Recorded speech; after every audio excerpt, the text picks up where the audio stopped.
बहुत समय पहले पर्वतों से घिरे शांत और सुंदर राज्य आनंदगढ़ पर राजा वीर नारायण सिंह और रानी जयश्री देवी शासन करते थे। राजा अपनी वीरता के लिए दूर दूर तक मशहूर थे और रानी अपनी बुद्धि और करुणा के लिए। राज्य में खुशियां ही खुशियां थीं। बच्चे खुले मैदानों में खेलते, किसान भरपूर फसल उगाते और सैनिक गर्व से अपनी रानी राजा की सुरक्षा करते। लेकिन किसी को नहीं पता था कि क्षितिज के उस पार एक काला बादल धीरे धीरे उठ रहा है। एक शाम रानी महल की ऊंची बालकनी से राज्य को निहार रही थीं।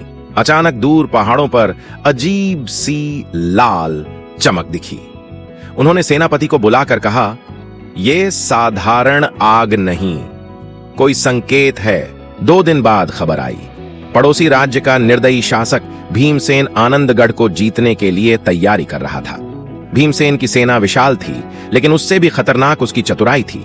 वह जानता था राजा वीर नारायण को बल से नहीं हराया जा सकता, उन्हें भीतर से कमजोर करना होगा। भीमसेन ने एक गुप्त योजना बनाई। उसने राजा के घनिष्ठ सलाहकार तुषार को सोना और राजगद्दी का लालच देकर खरीद लिया। तुषार ने महल में अफवाहें फैलानी शुरू की। राजा खजाना खुद के लिए जमा कर रहे हैं, रानी जयश्री तांत्रिक शक्तियां इस्तेमाल करती हैं, युद्ध होने वाला है। लेकिन राजा तैयार नहीं। आनंदगढ़ के लोगों के दिलों में शक का बीज बो दिया गया। कुछ लोग रानी से दूरी बनाने लगे, कुछ राजा के फैसलों पर सवाल उठाने लगे। राजा ने दुखी होकर रानी से कहा, क्या मेरा ही आदमी मेरे खिलाफ हो गया? रानी ने शांत स्वर में उत्तर दिया, विश्वासघात तलवार से ज्यादा धारदार होता है, परंतु हम सत्य को जीतने देंगे। रात का समय था। किले की दीवारों पर पहरेदार मशालें लेकर घूम रहे थे। अचानक सीमांत पर तेज धमाका हुआ। भीमसेन की सेना ने किले की उत्तरी दीवार पर हमला कर दिया था। दूर से घोड़ों की टापें, युद्ध नगाड़े और सैनिकों की चीखें सुनाई दे रही थीं। राजा अपने भारी कवच में युद्ध भूमि की ओर बढ़े। वह तलवार घुमाते, दुश्मनों को पीछे धकेलते, लेकिन दुश्मनों की संख्या बहुत अधिक थी। युद्ध कई घंटों तक चला। अंत में एक तीर राजा के कंधे में लगा और वह घोड़े से नीचे गिर पड़े। सैनिक उन्हें उठाकर किले के अंदर ले गए। रानी उनके पास पहुंची और उनके हाथ थामकर बोली, आप लड़ाई मत कीजिए, अब राज्य मैं संभालूंगी। राजा दर्द में भी मुस्कुराए, तुम ही आनंदगढ़ की ढाल हो, मैं तुम पर विश्वास करता हूं। अगली सुबह रानी जयश्री ने पूरे राज्य को संबोधित किया, हमारा राजा घायल है, अब यह राज्य मेरे हाथों में है। यह सुनकर पूरे राज्य में नया साहस जग गया। रानी ने खुद युद्ध रणनीति बनाई। किले के चारों ओर गुप्त मार्गों को खोल दिया। महिलाओं को भी रक्षा दल में शामिल किया। बच्चों, वृद्धों को सुरक्षित स्थान भेजा। दुश्मन को भ्रमित करने के लिए नकली सैनिक लगाए। किले की बाहरी खंदकों में तेल भरवाया। रात होने पर रानी पूरी कवच पहनकर किले के मुख्य द्वार पर खड़ी हुई।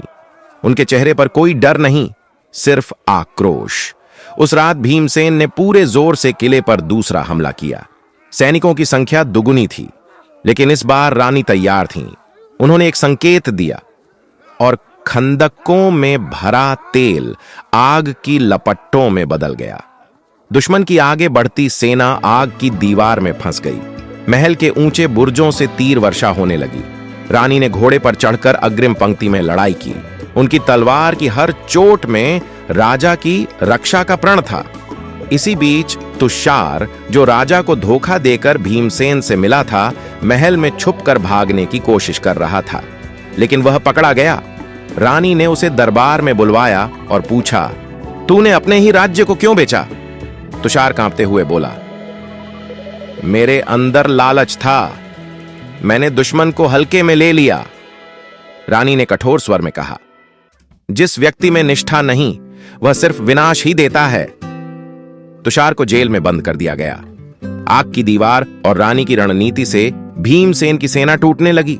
कुछ ही घंटों में पूरे युद्ध क्षेत्र में केवल धुआं, टूटे कवच और हारते सैनिक दिख रहे थे।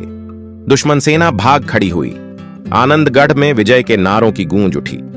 रानी जयश्री देवी की जय। Please like, share and subscribe.